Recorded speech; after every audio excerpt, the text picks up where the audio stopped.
Hello everybody, today I have a new film camera for review for my YouTube channel. This video is for people who own this camera and want to know how to use it.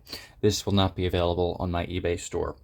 My eBay store has been very slow recently. I haven't sold any cameras in the past year, so I've been accumulating and accumulating and accumulating, and I haven't been getting rid of any of my cameras that I don't have uses for anymore, so I have to get on that.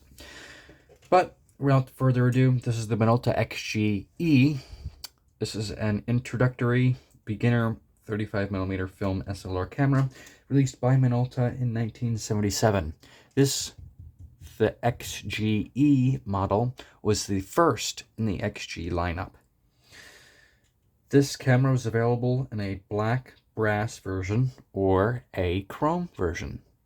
I, of course, have the black version here, which is the much more desired camera, and that it's an XGE, it's even more rare than that. So this is worth about double what you would expect a regular XG1 or an XGM would be, because this is the first series of camera. So I'm only going to make one video on the XG cameras because the XG lineup is extremely similar.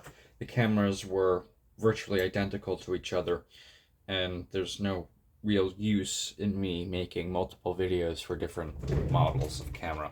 This is the Minolta XG SE, which was released a couple years later in Europe and Asia. This was not available in the United States.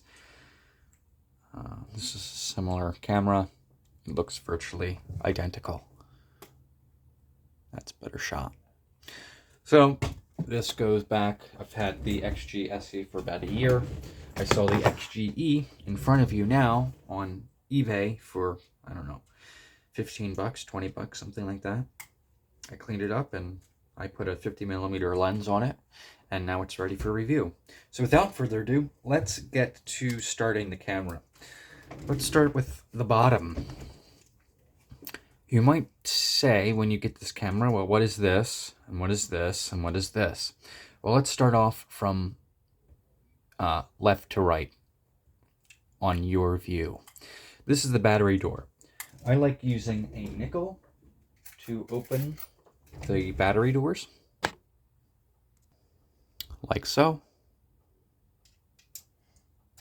You just turn counterclockwise and then clockwise to close it.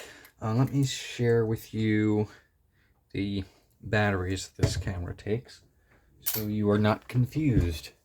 Let me see, I have one. I think I have one somewhere up here. Yes, I do. Get a pen to get it out. Technical difficulties here. There we are. Okay.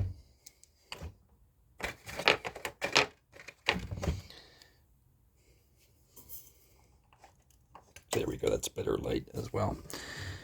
This is an LR44 battery, button cell battery. This camera takes two of these with this orientation. This is actually the battery compartment from this camera. It needs some cleaning. As you can see, very corroded. It doesn't actually turn the camera on.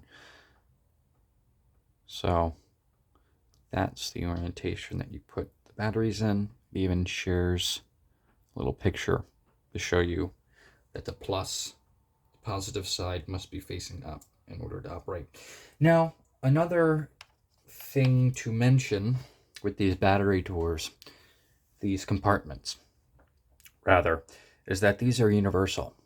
The Minolta XG series of battery compartments can be swapped and exchanged between cameras. So you don't need to search up on eBay Minolta XGE battery compartment. You can just look up Minolta XG battery compartment on eBay, and that will filter the results so that you can get the least expensive options.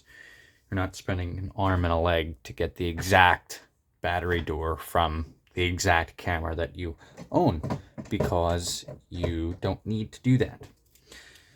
So Now let's move to this side here. This is for an automatic winder. Minolta sold a little rectangular base that would connect to the bottom of this camera so that you didn't have to physically wind the film up here. You just clicked the button up here and the rectangular piece down here would wind the film for you. They weren't really popular. I don't even have one, so that just goes to show you that people preferred winding the film on like normal. I have 3 of these Minolta XG cameras, and none of them came with a winder. So that's that. Right here is your rewind button. I'll get to that in a little bit, but now let's move to the mounting and dismounting of the lens.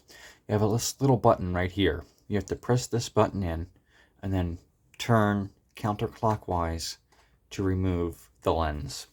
And this is how all Minolta lenses of the MD and MC series of lenses work. So make sure that when you're purchasing a lens, you want to make sure that MD or MC is present on the lens before you purchase it, because other lenses will not work. This is a Minolta lens from 30 years later in the 2000s. That will not work on this. To mount a lens, align the red dot on the lens with the red square on the body and turn clockwise until you hear a click. There you go. It clicked. Now it's mounted. It's not going to move at all. Now let's move to the top.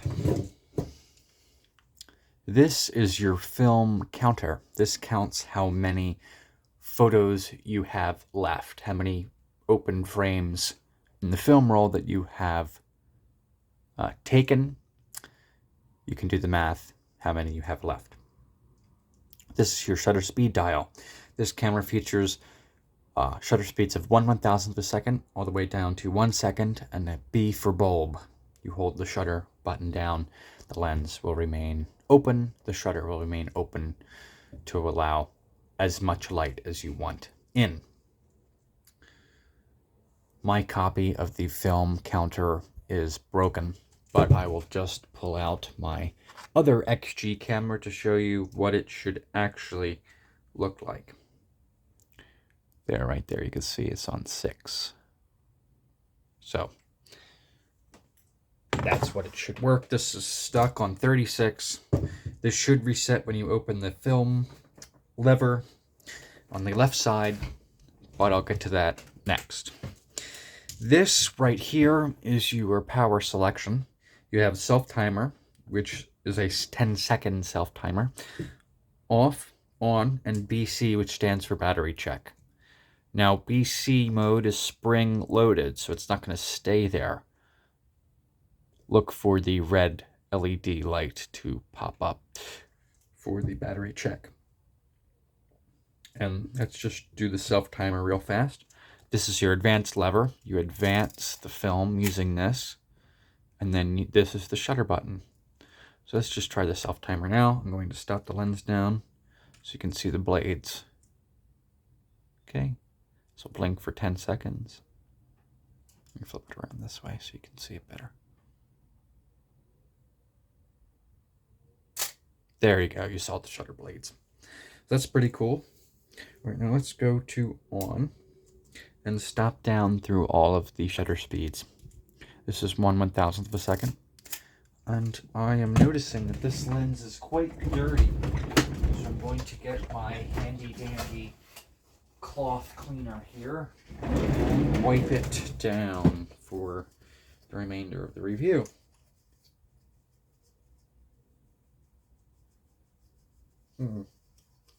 Doesn't seem to want to come off for me here. Oh no, here it goes. Alright, it's gone. It just takes a while too. And you want to put pressure enough pressure on the lens to get rid of the smudge on it. Okay, that's good enough for now. So let's go through the shutter speeds now. This is at 1/1000th of a second, 1/500th of a second, 1/250th of a second, 1/125th of a second, 1/60th of a second. You might notice that the 1/60th of a second is painted yellow. This is the flash sync speed for this camera. So, let's say you were to put a flash on here. This is a Minolta Maxim flash. So you're to put a flash on here, turn it on. The 1/60th of a second and below are what you're going to be able to use in terms of shutter speeds if you have a flash on there. The reason for that is the flash is going to be quicker than the shutter blades. So if you have a faster shutter speed, let's say 1/250th of a second, you'll see two black bars, which will be the shutter, which I'll show you soon, which has become slower than the flash. So that's why 1/60th of a second and below are the shutter speeds you can use, is that the shutter will be open as the flash fires. So none of the shutter will get in the way of your actual photograph when you take it. This is 1/60th of a second. This is 1/30th of a second, 1/15th of a second, 1/8th of a second, 1/4th of a second, 1/2 of a second, 1 full second, and then your bulb. Your bulb mode is to allow the most light possible, however much light you want. You hold the shutter button down, you can see that the aperture blades have closed down and the shutter will remain open until I let go of the shutter button. It's good for nighttime shots, blurred images. If you want to get like a cars moving by on a highway, that would be the mode that you would use. There's also an A mode. This stands for aperture priority. Back then it was your automatic modes. You set your aperture on the lens to whatever you wished, and then your camera would automatically read the amount of light coming into the lens through a sensor up in the prism and would automatically switch your shutter speed.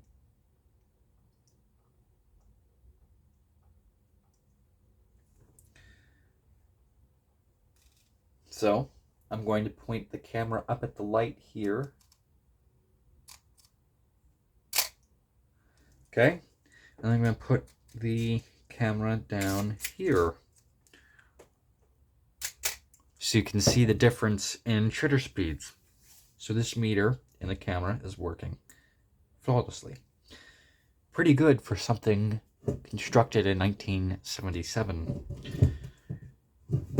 Now let's go to the inside.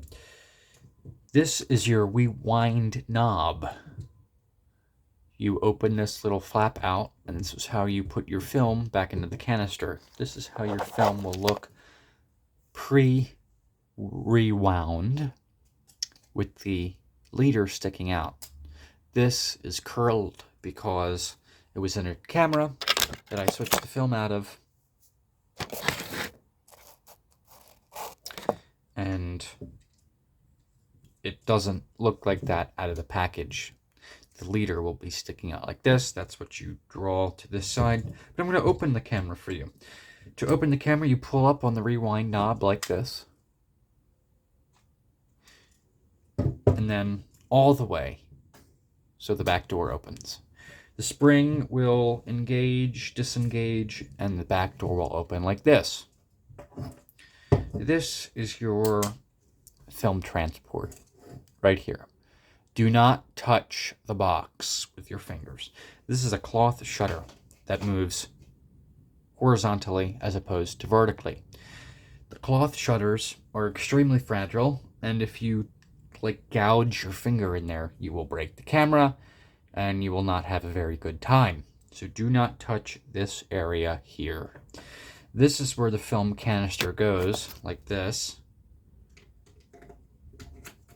You have to pull up on the rewind lever to get the film to fit. The leader goes out over here.